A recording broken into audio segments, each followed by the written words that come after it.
And welcome on into another NHL season preview show. I'm your host, Terry, joined by Mossy. Welcome to have you in. Sports Better, NHL, UFC as well, right? Yeah, Are your main UFC as sports? well. Yeah, and you can find him. His Twitter link is in the description below.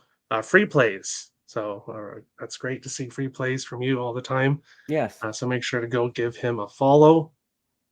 And today we are going to talk about the Tampa Bay Lightning. This is a really interesting team. Obviously, a back-to-back Stanley Cup champions, losing in the Stanley Cup Finals in 2021, 2022.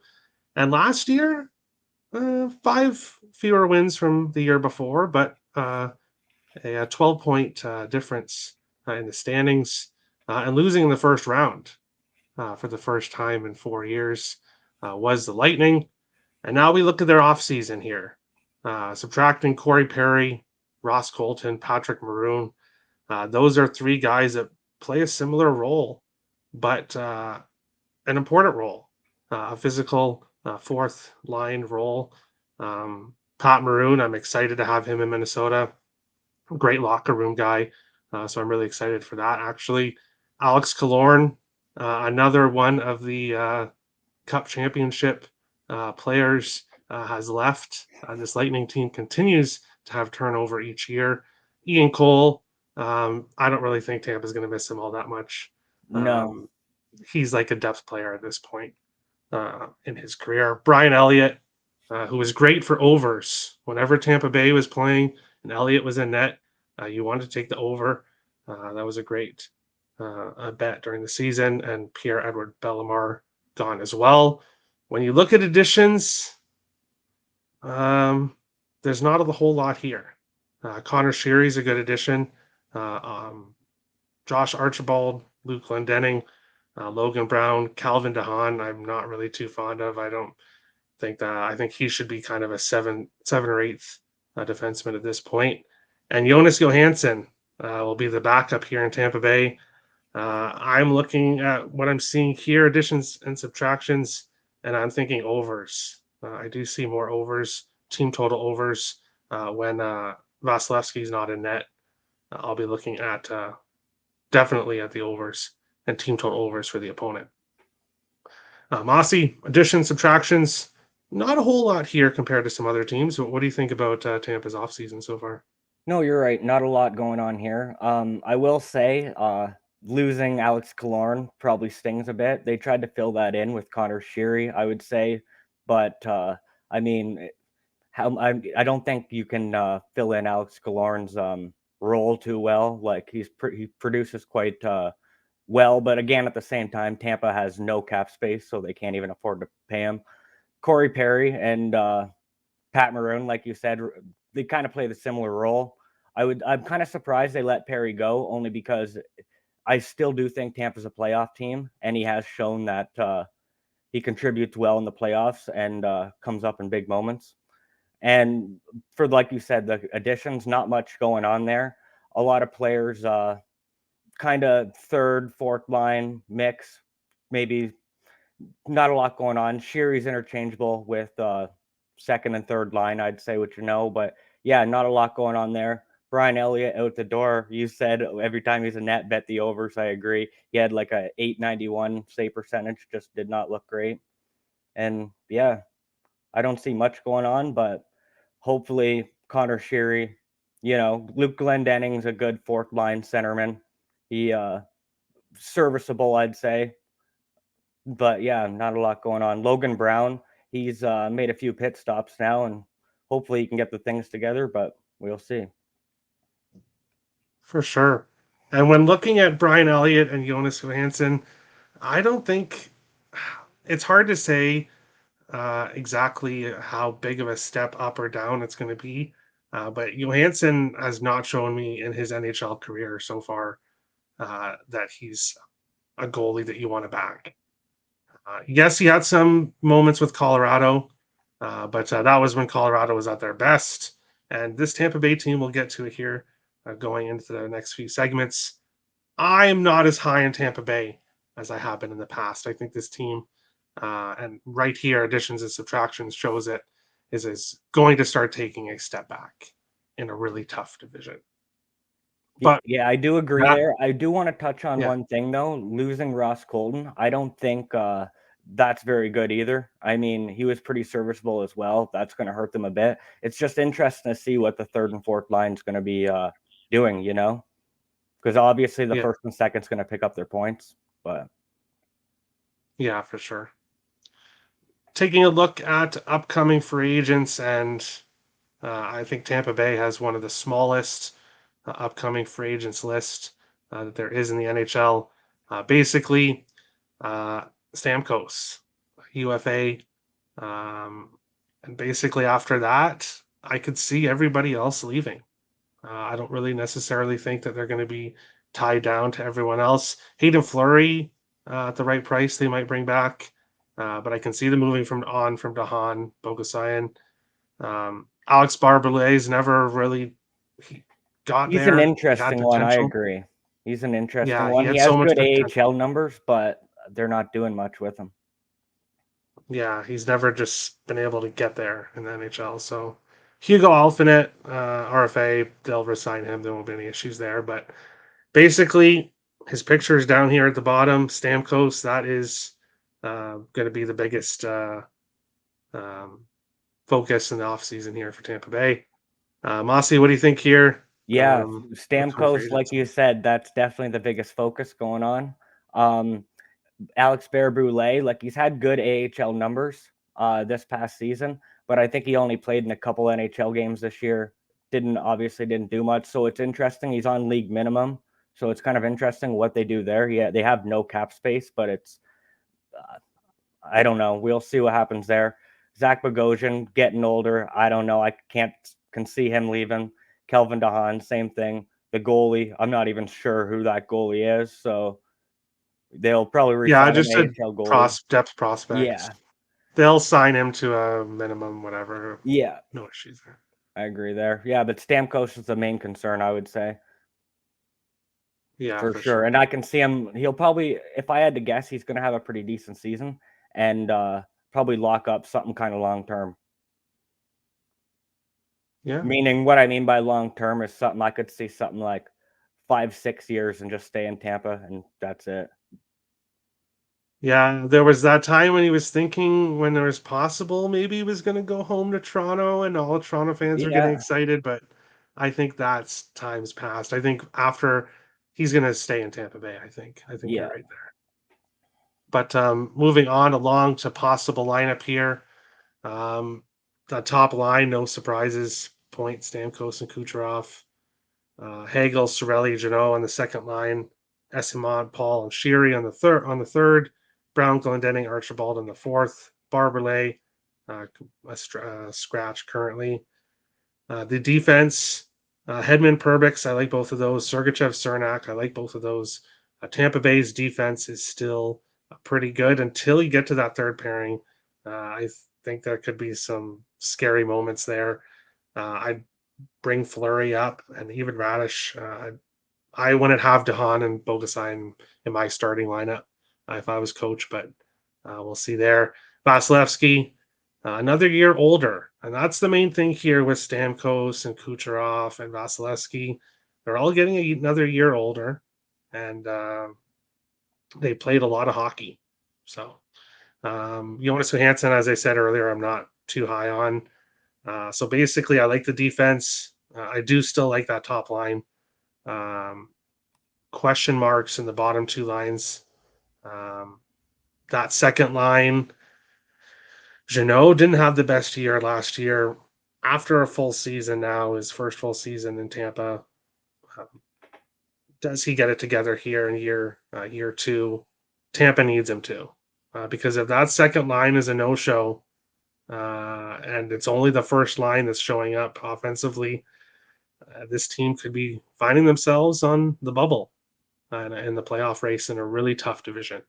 That's my thoughts here. Mossy, possible lineup. What do you think here? yeah. I couldn't agree more. Stamkos, Point, Kucherov. Obviously, they're going to get their points, goals, and assists.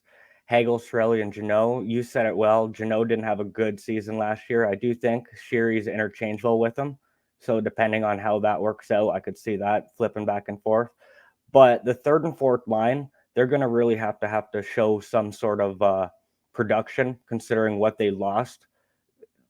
It can't just be the first two lines getting all the points. So we're going to have to see what happens there. The defensemen, I like Hedman and Perbix. We've had a full Tampa getting eliminated last year in round one. I think it may be a blessing in disguise for them, though, having that full season off. Hedman didn't look right last year, didn't really look right the year before. Having all this time off could serve them well. Sergachev and Cernak. Sergachev's great. He's top 5 production as far as points goes on their team last year. But I want to note, too, with Killorn leaving, he would be top 5 in that production as well. But Sergachev being a D-man's nice in that he's top 5 production for them at least. That third defense pairing, questionable as well. Fleury and Radish can interchange in there.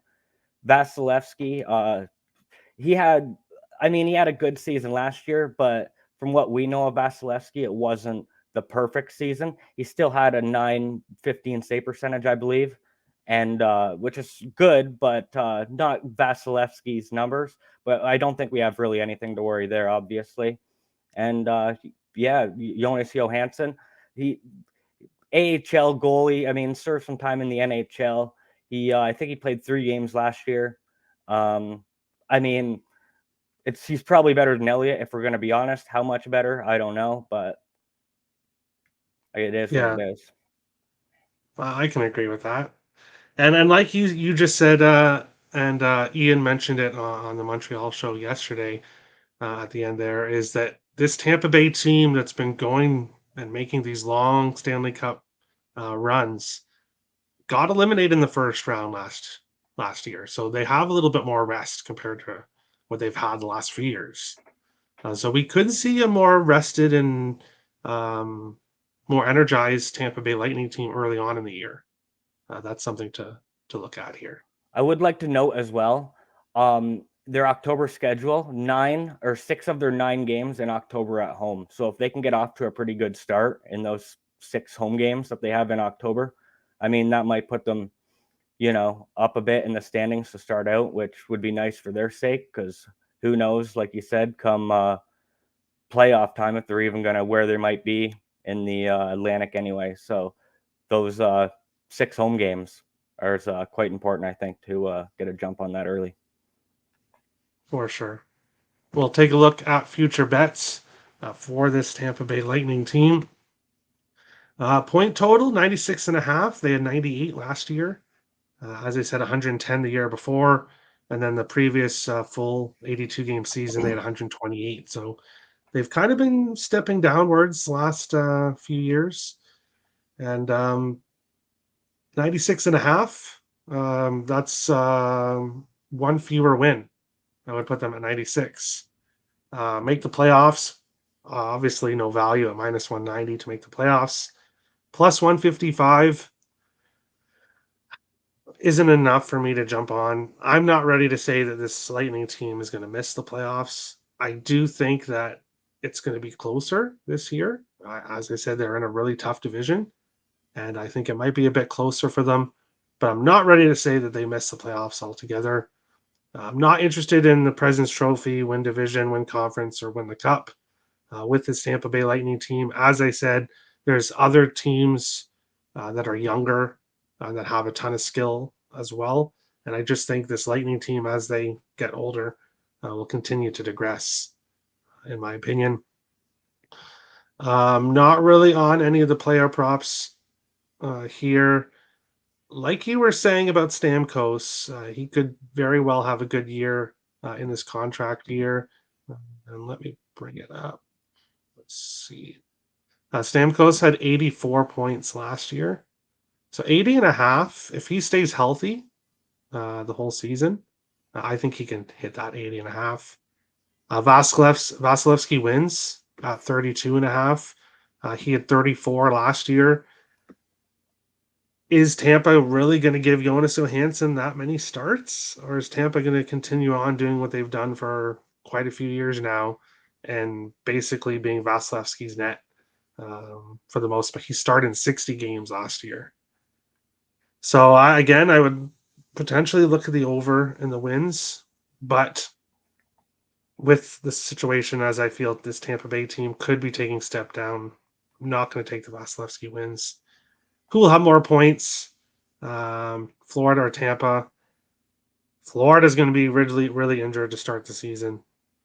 We went over that in the Florida video. I do think there's some value at minus 105 for Tampa to have more points than Florida.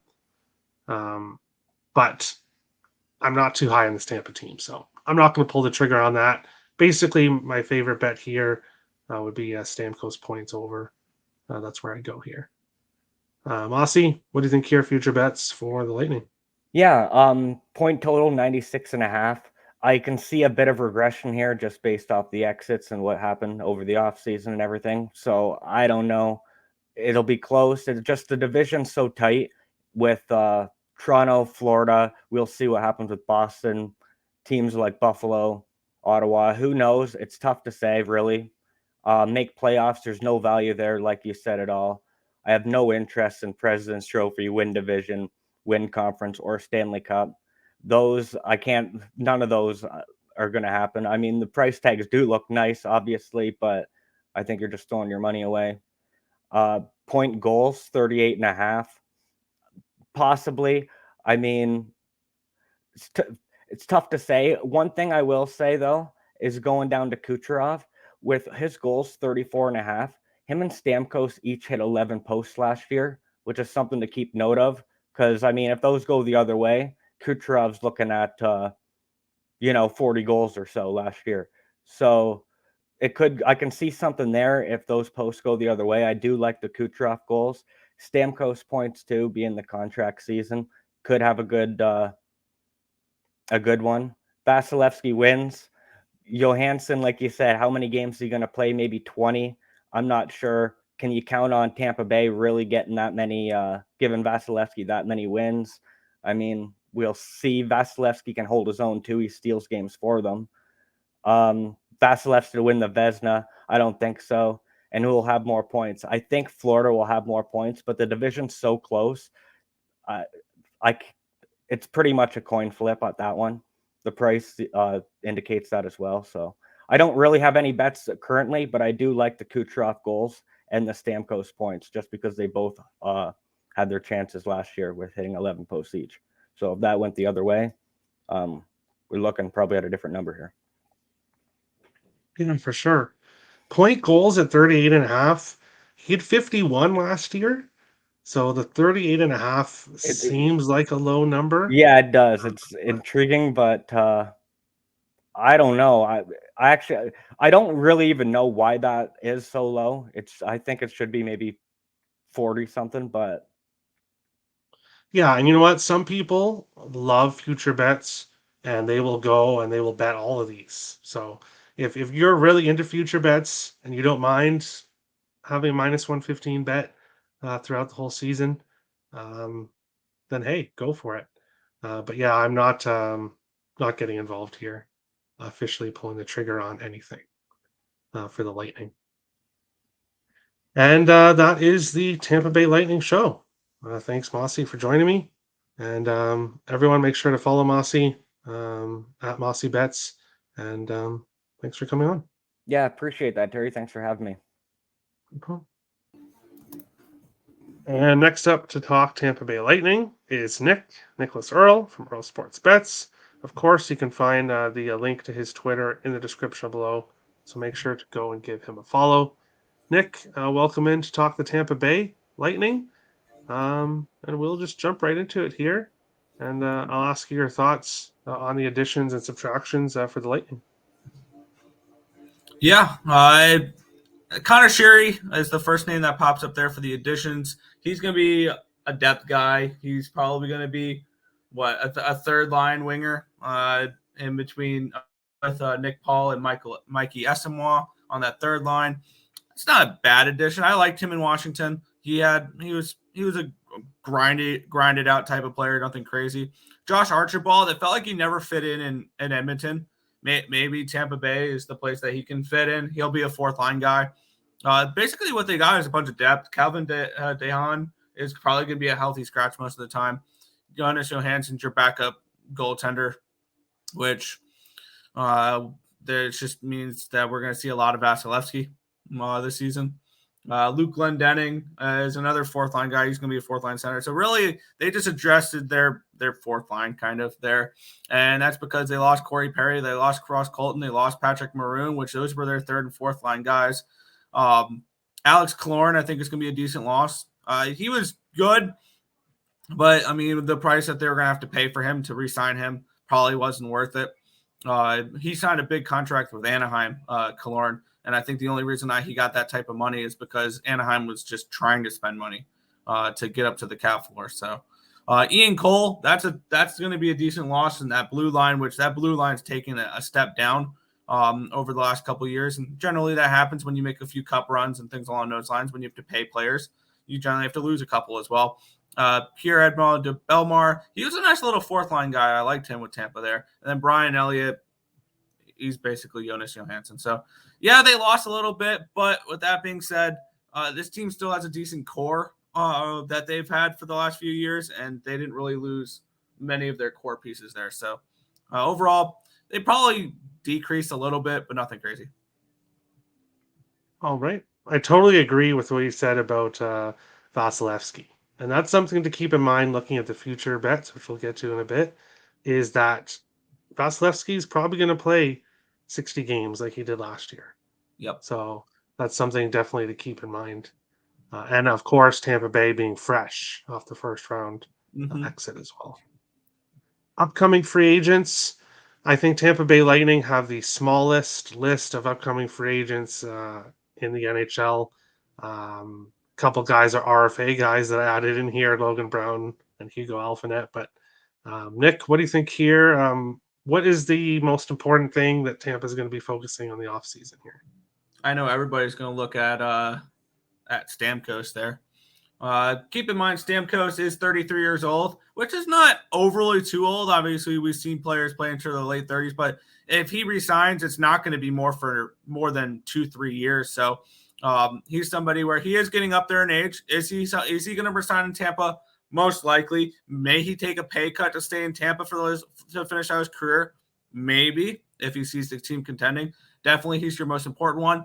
I like Zach Bogosian as a UFA coming up. He's somebody that I think he's an underrated defenseman. He blocks a lot of shots, and he's somebody that I feel like fits well into that Tampa Bay system.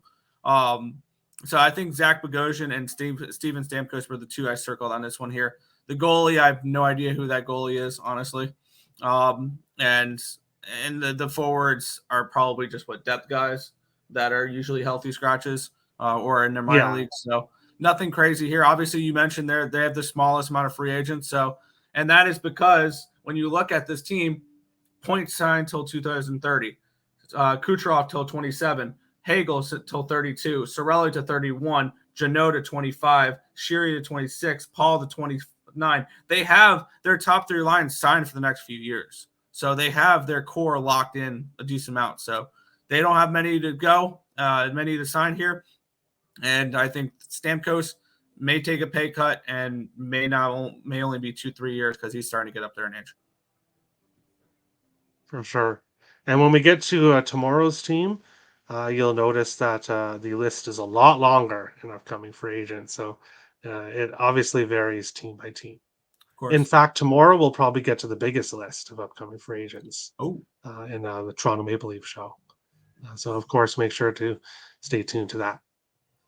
Going to a possible lineup here, not a lot of big surprises, especially when it comes to the first line. But what do you think about this lineup, Nick, overall? I really like it. I mean, the blue line is going to be, I think, the biggest problem for Tampa this year. I think this could be a decent over the total team. The only problem is you have Vasilevsky, arguably the best goaltender in hockey still, in net. Definitely an over team when you see Johansson in net. But with Vasilevsky, maybe just team total overs. Stamkos, Kucherov point still has the upside of being the best line in hockey. They still have that type of upside. Janot, he was kind of disappointing last year. I'm going to need him to step it up a little bit for Tampa here if Tampa's going to go back to the playoffs and make a run. And he's the type of player that plays playoff style hockey. I like him with Cirelli and Hagel.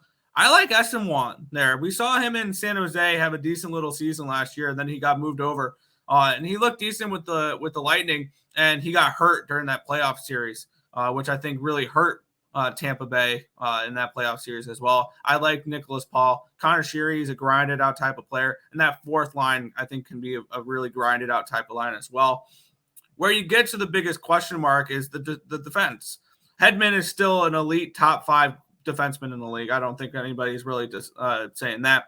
Bogosian on the bottom line, I mentioned him in the last week. I like him as a shot blocking defenseman, a stay at home defensive defenseman there. Sergachev and Chernak are very a decent line too. Defensively, this could be a liability though. These are those top 2 defense pairings are more offensive minded defensemen, especially with Hedman and Sergachev. So defensively, this team could take a step back.